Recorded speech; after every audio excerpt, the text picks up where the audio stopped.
Ano nga ba ang Bitcoin?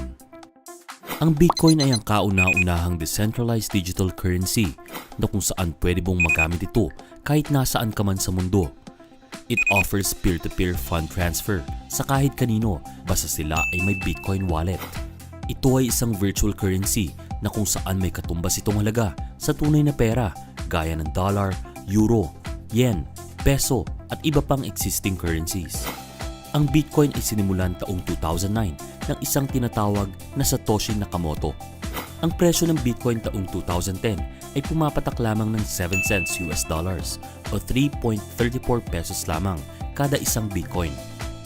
Ang presyo ng Bitcoin ay patuloy na tumaas at noong November 25, 2013, ito ay inabot ng 979 US dollars o 46,000 pesos ang value ng isang Bitcoin.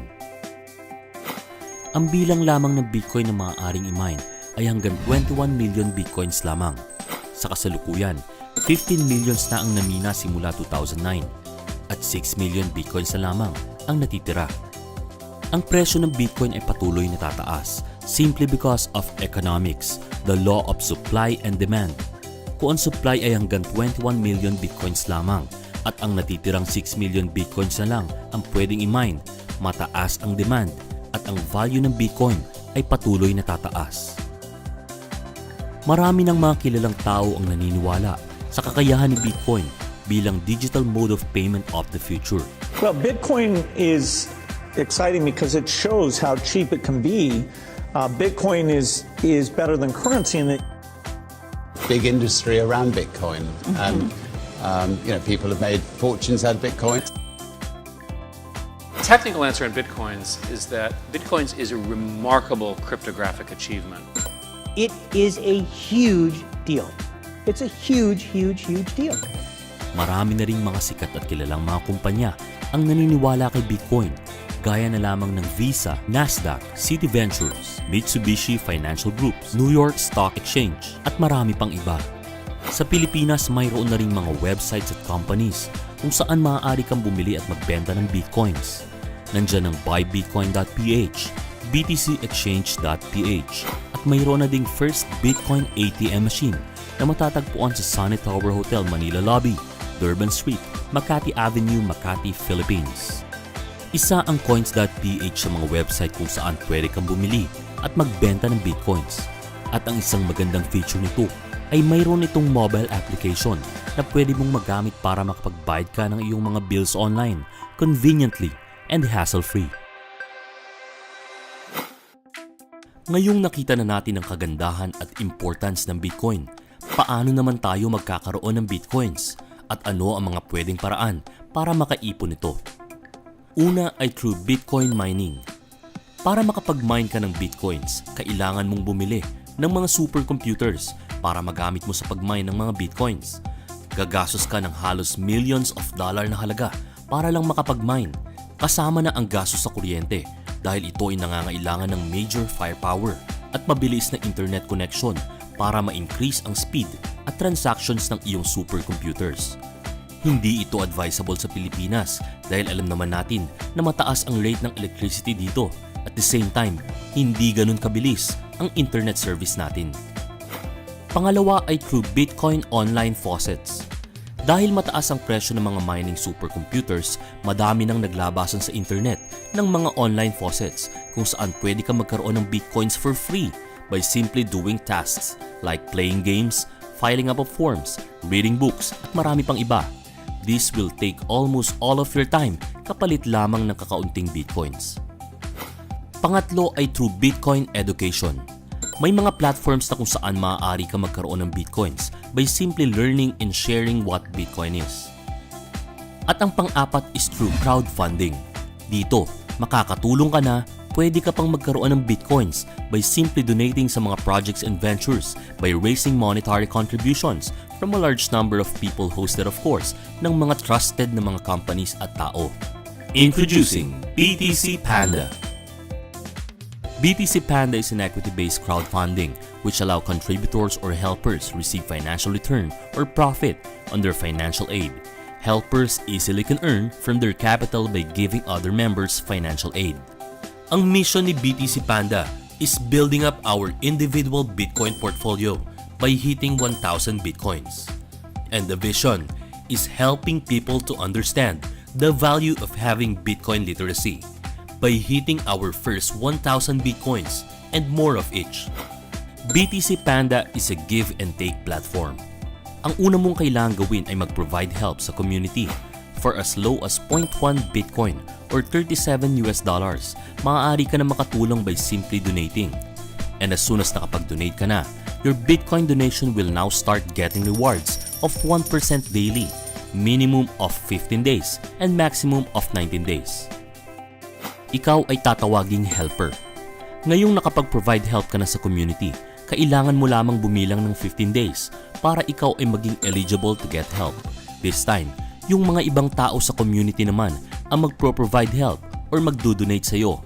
Dito, makikita natin ang give and take system ni BTC Panda. Provide help to get help. 3 simple ways to earn rewards using BTC Panda. Step 1. Daily rewards. Sa unang araw pa lamang na mag-provide help ka sa community, magkakaroon ka na agad ng rewards na 1% daily. Let's take this as an example. Si Juan ay nag-provide help ng 10 Bitcoins. Sa unang araw niya sa community, siya ay magkakaroon agad ng 0.1 Bitcoin. Sa ika-10 araw niya, siya ay magkakaroon ng 1 Bitcoin. Sa ika-1 buwan naman niya, 3 Bitcoins. Sa ika-60 days ay 6 Bitcoins. At sa ika-90 days niya, siya ay magkakaroon ng total of 9 Bitcoins or $3,378. On the same day, pwede niya na din makuha ang kanyang 10 Bitcoins sa dinonate sa kanyang unang araw. 10 Bitcoins plus 9 Bitcoins is 19 Bitcoins or $7,131. After 90 days, kailangan niya itong i-transfer sa kanyang Bitcoin wallet.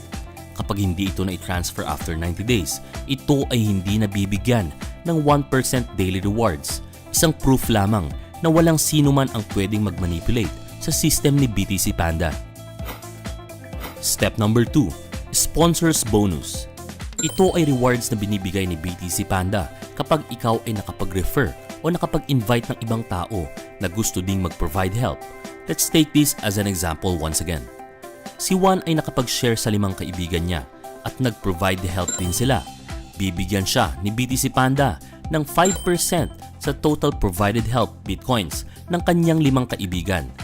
Let's say yung 5 kaibigan ni Juan ay nag-provide help ng tig-1 Bitcoin, a total of 5 Bitcoins. Bilang si Juan ang nakapag-refer sa kanila, mayroon siyang matatanggap na 0.25 Bitcoins or $93.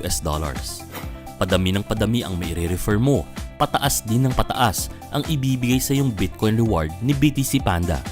Kapag umabot na sa 11 ang iyong referrals, kailangang ma-meet ng iyong mga referrals ang direct sponsor volume na 10 Bitcoins total provided help para magka-rewards ka ng 7% at 25 Bitcoins total provided help naman para sa ika-26 at 30th mong referrals para magka-rewards ka ng 10%. Step number 3. Manager's bonus. Ito ang mas malaking rewards na binibigay ni BTC Panda kapag ang iyong mga referrals ay nagsimula na ding mag-share sa mga kakilala nila na magpro-provide help sa community. Para ikaw ay maging isang fundraiser, ito ang mga requirements. Dapat ikaw ay may 10 kaibigan na active na nagpro-provide help sa community.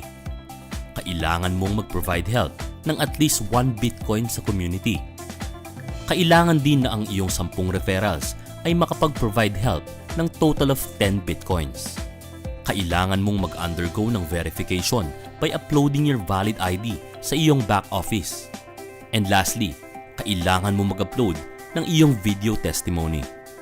At dahil fundraiser ka na, ikaw ay bibigyan na ni BTC Panda ng reward sa mga referrals ng iyong mga direct referrals, 3% rewards sa iyong level 1 at 2% rewards sa level 2 ng iyong network. Para naman magkaroon ka ng rewards up to 4th level at maging isang charity helper, kailangan mo ng at least 15 helpers na active na nagpro-provide help sa community. 3 Bitcoins personal provided help, total of 30 Bitcoins provided help ng iyong mga direct sponsors, at dapat makapag-create ka ng 3 fundraisers sa kahit saang level ng iyong network. Para maging angel helper at magka-rewards ng total of 9% up to level 6, kailangan mo magkaroon ng at least 20 helpers. Makapag-provide help ka ng total of 5 bitcoins at total of 60 bitcoins ang provided help ng iyong direct sponsors. Kailangan mo din makakreate ng 3 charity helpers and 3 fundraisers sa kahit anong level ng iyong network.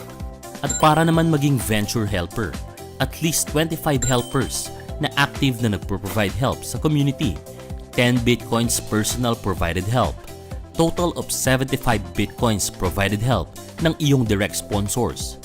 At kailangan mo mag-create ng 4 charity helpers and 4 fundraisers sa kahit anong level ng iyong network.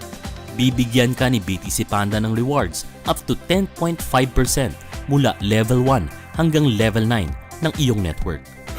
And lastly, paano marireach ang philanthropy stage at magkaroon ng rewards ng up to 12% mula level 1 hanggang level 12 ng iyong network. Dito, kailangan mo ng at least 30 active helpers.